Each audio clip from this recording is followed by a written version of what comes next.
Life is a collection of moments woven into a lifetime. Some of them feel like dreams, too vivid, too surreal to be real.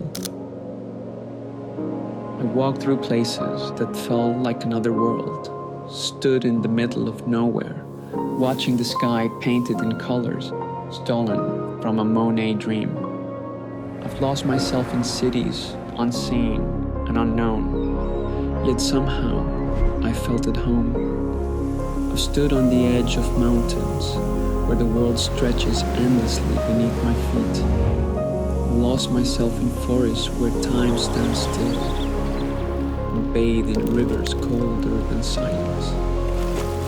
The world is always shifting, an eternal tide of fleeting moments pulling me forward. Waves of the ephemeral keep me awake, reminding me to grasp each second before it slips away. Because nothing lasts forever.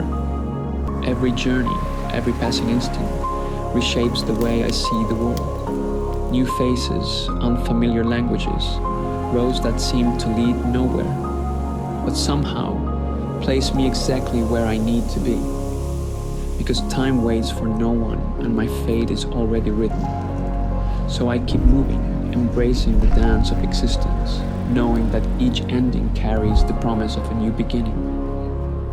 I collect these moments, the ones that shift my perspective, fill my chest with awe, and remind me I am here, I am alive. And when the good night comes, I will look back with peace, knowing I have lived, not chasing time, not resisting change, but surrendering to each fleeting moment as it came. A lifetime woven from fragments of wonder, of love lost and found, of lessons etched into my soul. And in the end, maybe life isn't about where we go, but how deeply we let it all sink in.